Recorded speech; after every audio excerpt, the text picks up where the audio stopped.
দরজা খুলেই সামনে দাঁড়িয়ে থাকতে দেখলো বাবলিকে। তা দেখে মাথা নিচু করে ফিরে ভেতরে প্রবেশ করলো মেহের।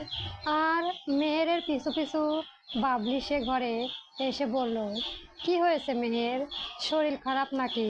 তোর ঘর থেকে যে বের হচ্ছিস না? মেহের বাবলির দিকে তাকিয়ে বলল, শরীর আমার ঠিক আছে, কিন্তু মনের মধ্যে অশান্তি বসবাস চলেছে। সব কিছুই এলোমেলো লাগছে আমার কাছে। আমি আর ওই বাড়িতে যেতে চাই না। আবার বাবা মায়ের বিষয়ে ভাবতে গেলেই মাথার মস্তিষ্কের মধ্যে যন্ত্রণা শুরু হচ্ছে আমার। আমার কি করা উচিত? বাবলি মেহেরকে জড়িয়ে ধরে কপালে চুমু দিয়ে বলল, বিয়ে কি ছেলে মানুষের খেলা বল? এখন যখন বিয়ে হয়েই গেছে, তুই কি করবি? তাকে ছেড়ে দিবি? একটু সময় নে মেহের, তারপর ভেবেচিন্তে তোর মন যা চাইবে তাই করবি নয়। যদিও আমরা সবাই তোকে বাধ্য করেছি, এটা আমাদের অনেক বড় অপরাধ। তাছাড়া আর কোনো উপায় ছিল আমাদের? তুই বল। এখন যদি তুই নিশানকে ছেড়ে দিতে চাস, সমাজ তোকে ডিভোর্সই বলবে। আর আমার মনে হচ্ছে ছেলেটা অনেক ভালো, শুধু তোর জন্য এমন অভদ্রের মতো আচরণ করেছে। তুই একটু ওকে সময় দিয়ে দেখ মেয়ের কি হয়। যে যাই হোক, এখন নিচে চলো, খাবার খেতে। ম্যাডাম, মন খারাপ করে ঘরে বসে থাকিস না তুই, সবাই মিলে খাবার খায় আয়। তুই তো জানিস আমার শাশুড়ি কেমন। বিয়ে খেতে এসে কতদিন লাগিয়ে দিলাম। এবার আমার যেতে হবে মেহের, আবার মামার বাড়িতে কবে যে আসা হবে। তোদের খুব মিস করব আমি। এখন বাইরে আয়, আর কত ঘরে বসে থাকবি? আয় বলছি। কথাগুলো বলেই বাবলি বাইরে চলে গেল মেহেরকে ডেকে। মেয়েরও মনে সবকিছুই চিনতে দেখলো। আসলেই তো, আমি ওই পরপুরুষকে কতটুকুই বা চিনি। আমার উচিত সবকিছু একবার মানিয়ে নিয়ে দেখা, তার সঙ্গে মিলেমিশে থাকার চেষ্টা অন্তত করতে হবে। দুপুরের দিকে খাবার টেবিলে সবাই বসে খাবার খাচ্ছে। রমসা বাবা তাজউদ্দিনতে তো নির্জনে প্লেট খাবার বেশি করে দিতে ইশারা করেছে আফসা সুলতানাকে। বাবলিও তার স্বামীও আছে খাবার টেবিলে। রামসা বাবলিকে বলল, আপু, মেহের আসবে না খাবার খেতে আমাদের সঙ্গে? বাবলি রামসার দিকে তাকিয়ে তখন বলল, আমি তো বলে আসছি এতক্ষণে চলে আসার কথা, কেন যে আসছে না? আমাকে বললো আসছে। পাশ থেকে বাবলির স্বামী করিম বলল, আসবে যখন বলেছে চলে আসবে। এখন খাওয়া দাওয়া শুরু কর সবাই। একটু হলে মেহেরকে আমি চিনি, কিন্তু কথাবার্তার মাঝখানে মেহেরের সুর করে এসে নিজ ইচ্ছে খাওয়ার প্লেট ব্রেড নিয়ে খেতে শুরু করলো। তার আশেপাশে বাকি সবাইও খেতে শুরু করলো। খাওয়া শেষে মেহের রামসা ও নির্জনের দিকে তাকিয়ে বলল, আমি তোদের সাথে এখন যাব না। কয়টা দিন আমি এখানে থাকতে চাই, তারপর চলে যাব। এই কথা শুনে নির্জন বলল, নো প্রবলেম। আচ্ছা ঠিক আছে ভাবি, পরে যায়েন, ভাইয়া এসে আপনাকে নিয়ে যাবে। মেহের নির্জনের দিকে তাকিয়ে বলল, আমি কিন্তু এখানে আপনার ভাবি নই, আমি আপনার থেকে অনেক ছোট, তাই এখানে নাম ধরেই ডাকবেন নির্জন ভাইয়া। আপনাদের বাড়িতে সেটা আলাদা কথা। নির্জন আর কিছু বলল না। খাবার শেষ হয়েছে অনেক আগেই। বাড়ির ছোটদের টেবিলে একসঙ্গে কথা বলতে দেখে বাবা তাজউদ্দিন নিজের ঘরের দিকে চলে যান। খাবার শেষে অনেক কথায় আড্ডা চলে তাদের মধ্যে। তারপর বিকেলের দিকে বাবলি, তার স্বামী ও সন্তান সবাই বাড়ি ফিরে যায়। ওইদিকে বাবার ঘরে গিয়ে বাবার পাশে দুই মেয়ে অনেক সময় ধরে বসে থাকে। সেই সময় বাবা তাজউদ্দিন খবরের কাগজপত্র রেখে মেয়েদের জিজ্ঞেস করে, কিছু বলবে নাকি? রামসা বাবা কাছে কেঁদে কেঁদে অনেকবার মাপ চায় বাবার সিদ্ধান্ত না মানার জন্য, সবকিছু নিজের সিদ্ধান্ত তাদের উপর চাপিয়ে দেওয়ার জন্য। সে খুব লজ্জিত।